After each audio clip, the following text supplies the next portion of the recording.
Olá, amigos e amigas internautas, professor Júlio César Cordeiro sobre a Itapipoca. Para quem gosta de história, estamos construindo dentro deste canal todo um percurso com a trajetória da construção da história do nosso município da Itapipoca. Quem ainda não é inscrito no canal, faça sua inscrição. Não esqueça de deixar o seu joinha, Vai lá no dedinho no joinha e clique em cima quando você assistir o vídeo. Isso é importante. Compartilhe os vídeos com seus amigos, com seus colegas, Deixa algum comentário no vídeo. Isso é importante para o crescimento do nosso canal. No vídeo de hoje nós vamos dar continuidade à discussão em torno da briga política entre os primos legítimos Anastácio Alves Braga e Francisco Braga Filho Migueira, que resultou no assassinato do Anastácio Braga em 1928. Vamos recorrer a dois autores que escreveram sobre essa questão, o José Soares Bucão e o Antônio Barroso Pontes. O Antônio Barroso Pontes, filho natural da Itapipoca, inclusive era criança com 9 anos de idade naquela época e assistiu todo o desenrolar dessa briga final que resultou com a morte do Anastácio. Então vamos compreender. Anastácio Alves Braga, tabelião público, comerciante de carne, carne bovina, chefe político, controlava o poder local a partir de 1910 com a tomada do poder político, que até então era controlado pelo seu primo legítimo Francisco Braga Filho. Quem era Francisco Braga Filho? Migueira. Era irmão, inclusive, do padre, que na época estava aqui em Itapipoca, E Monsenhor Tabosa, depois recebeu o título de Monsenhor Tabosa. E era farmacêutico. O Migueira era farmacêutico e, como naquela época não existia a figura do médico na Itapipoca, essas curas que ele realizava e as crendices, somadas às crendices populares, acabaram transformando a figura do Migueira num realizador de milagres. Era um milagreiro na Itapipoca na sua época. No meio dessa confusão entre os dois primos, surge uma terceira figura, a do Quincoló, o Joaquim de Souza. Não era de Itapipoca, veio para Itapipoca, se estabeleceu como comerciante de tecidos, também tinha algumas fazendas de terra, E casou-se com a Lia Madeira, que era filha do itapipoquense Antônio Madeira. Aí nós vamos entender essa questão, como foi que aconteceu, de que lado o Quincoló estava, num primeiro momento.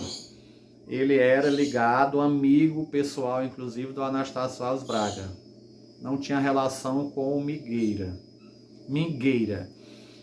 E aconteceu que a mulher dele, a esposa dele, a Lia, entrou em trabalho de parto. Naquela época eram as parteiras, as chamadas cachimbeiras, que realizavam os partos das mulheres. E o parto foi muito delicado, a criança não nascia e as parteiras já não tinham mais como agir. Então, o pai da Lia foi até o Migueira pedir socorro para salvar a filha dele. E o Migueira, segundo o Antônio Pontes, inicialmente se recusou, porque tinha o Quincoló como desafeto político. Mas, de tanto o Antônio Madeira insistir que ele fosse salvar a filha dele, ele resolveu ir. Segundo o Antônio Pontes, quando ele chega lá, ele olha para a mulher em sofrimentos, em dores terríveis, e diz: "Levanta-te, Lia." E logo em seguida, a criança nasceu. Nasceu em perfeitas condições de saúde e a Lia, a esposa do Quincoló, também ficou bem, não teve sequelas do pós-parto. Então, quando chegou em casa, o Quincoló toma conhecimento da causa, da situação, vai até o Migueira para pagar o serviço dele, ele se recusa, né, a receber o pagamento. Então, a partir dali fica uma dívida moral entre os dois. Né? O Migueira, na realidade, até certo ponto, tinha salvo a vida da criança e da esposa do Quincoló. Surge uma segunda questão para afastar definitivamente o Quincoló do Anastácio Braga e aproximá-lo cada vez mais do Migueira. Na condição de tabelião público, numa briga de terras ali na Fazenda Inchada, né, o Anastácio Braga dá ganho de causa para um desafeto do Quincoló. Né? Então o Quincoló perdeu essa questão. Então foi o segundo elemento que levou ao afastamento definitivo entre o Quincoló, o Joaquim de Souza, e o Anastácio Braga. E aí a aproximação direta, né, e até politicamente, com o Quincoló e o Migueira. Em 1920, o Anastácio Alves Braga é eleito deputado estadual pela Itapipoca e assume o governo do estado o Justiniano de Serpa, que era do seu mesmo partido. Então foi uma relação boa para a Itapipoca, né? E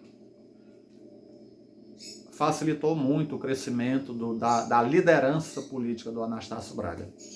Porém, o Justiniano de Serpa, ele não fica o mandato todo, ele se afasta do mandato, no final, o vice assume, e em 1924, o José Moreira Rocha, José Moreira Rocha assume o governo do estado. E o José Moreira não era do grupo político do Anastácio, tinha uma relação mais próxima com o Migueira. E aí as coisas ficaram ruins para o lado do Anastácio. Inclusive, nesta eleição de 1924, o Anastácio já não consegue ter o nome indicado para concorrer a uma vaga de deputado. Né? Foi a primeira perca política do Anastácio Braga. E aí vieram, os atritos continuaram, né? O José Moreira Rocha na condição de governo, favorecendo o grupo do Migueira, que era um grupo bem menor, mas favorecendo mais no sentido de intensificar as brigas dentro da Itapipoca. A Itapipoca viveu um período muito crítico naquela época, segundo os nossos autores. Né? Período mesmo de muito tiroteio, de muita bala. Tudo na Itapipoca tinha que ser resolvido a bala, né? Entre os dois coronéis, os dois primos. Teve uma eleição em 1926, e isso tanto o José Soares Bucão como o Antônio Pontes, né? Antônio Barroso, eles citam essa briga, que foi um período difícil na Itapipoca, né? Muito difícil. Trouxeram jagunços de Juazeiro do Norte e do município de Aurora. E aí entender que esses jagunços vinham com o apoio, era quem estava bancando essa coisa por trás, era o governo José Moreira Rocha, o governo do estado. Né? E muitos jagunços na casa do Migueira, e também o grupo do Anastácio Braga também trouxe. Né? É bom que fique clara essa questão. Eram dois coronéis brigando por poder político. E a coisa se intensificou na Itapipoca. As duas casas, na realidade, ficaram cercadas. Tanto a casa do Anastácio Braga, a distância de 500 metros, ninguém se aproximava. Como a casa do Migueira também ficou cercada por jagunços dele. E, de acordo com Antônio Pontes, muitas famílias que moravam na sede urbana migraram para a zona rural naquela época para tentar salvar suas vidas, porque a bala corria frouxa, né, no dito popular. Teve o caso, o Antônio Pontes, ele cita muito bem, né, que inclusive na casa dele, do pai dele, o pai dele recebeu alguns jagunços ligados ao Migueira, Lembrando que a família Pontes era uma família que estava no grupo político do Migueira, né? E ele relata muito bem que alguns desses jagunços ficaram hospedados na casa do pai dele, né? Ele até cita, né? Ele diria que ele tinha 9 anos, fiz incrível camaradagem com... Aí olha o nome dos jagunços: Mocidade, Medalha, Mormaço, Carrapeta, Menino de Ouro, Ventania e Ligeiro. Esses foram os que ficaram hospedados na casa do José Pontes, que era o pai do Antônio Barroso, né? Barroso Pontes. E também os soldados, né? Os soldados, além dos jagunços, os soldados, né? E aconteceu um fato no inteirinho dessa confusão toda, que deixou a Itapipoca desassossegada por inteiro. O Antônio Pontes relata que seis jagunços resolveram passear na fazendinha. Na volta, né, um desses jagunços, chamado Medalha, é atingido, passando próximo, ele inclusive coloca aproximadamente 500 metros de distância da casa do Anastácio Braga, que estava toda cercada, entrecheirada, né, pelos jagunços. O cangaceiro Batata, ele atira, né, no rosto do cangaceiro Medalha. O Batata era cangaceiro, né, jagunço, lá do grupo do Anastácio, e o Medalha do grupo do Migueira. Então o Batata mata, né? Ele diz que o projétil inclusive atravessou o crânio, né, do Medalha. E aí ele coloca esse incidente como estopim para que a guerra começasse. E aí pronto, foi bala de ambos os lados dentro da cidade de Itapipoca. Lembrando que a casa do Migueira era por ali onde hoje é o hotel, aliás, nem é mais hotel municipal, hoje já é prefeitura, né? O prédio novo da prefeitura de Itapipoca. E a casa do Anastácio Braga no sítio Sanharão. Mas a bala correu frouxo, né? Dentro da Itapipoca, né? Muitas famílias já tinham se retirado da cidade para ir para a zona rural, tentando salvar suas vidas, né? Resguardar suas vidas. E o Antônio Pontes, inclusive, diz que as casas foram fechadas, né? As residências foram fechadas, o povo abandonou suas residências. O mercado público, os vendedores de carne fugiram e deixaram as carnes lá, a ponto dos urubus, né, irem comer, porque a carne apodreceu no outro dia, né?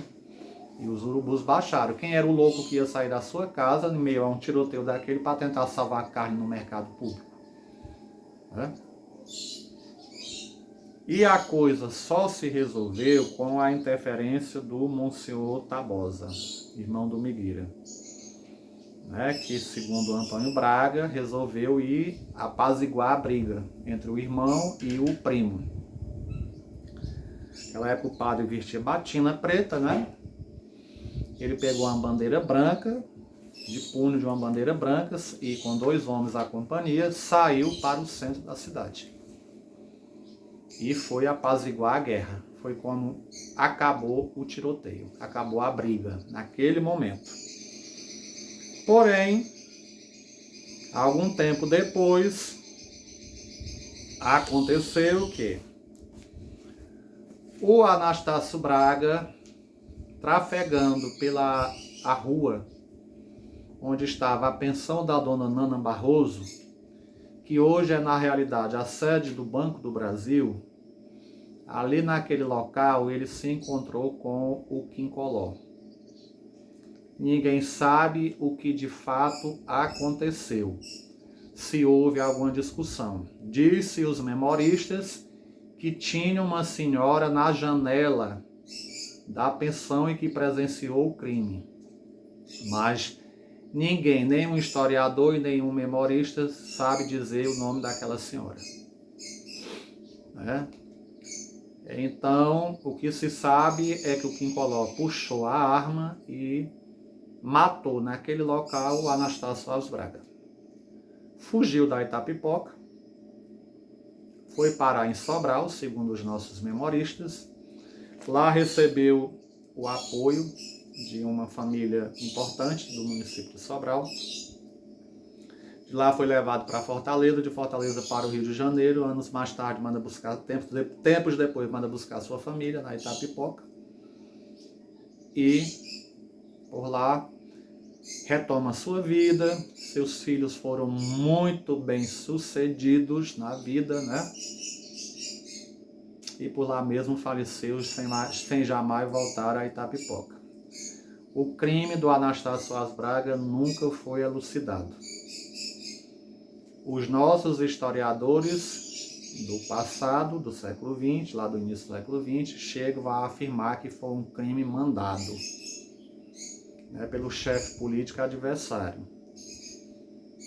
Não se sabe. Nós não podemos afirmar esse fato com veracidade. Por quê? Eram de fato dois primos legítimos brigando por política, pelo controle da coisa pública na Itapipoca. Quincoló era desafeto do Anastácio Braga, por questões de briga de terra e por esse grande favor que ficou devendo ao Migueira.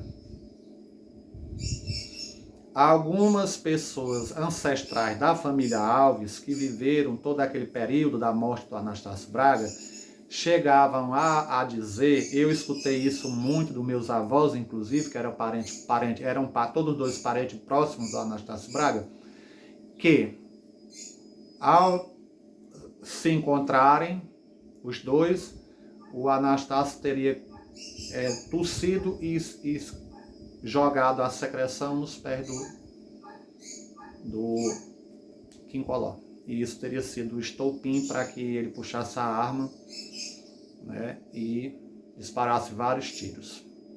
Isso é questão de memória, nós não podemos, né, atestar como veracidade. Se houve realmente um mandato por parte do chefe político, isso lamentavelmente também a história não poderá jamais afirmar.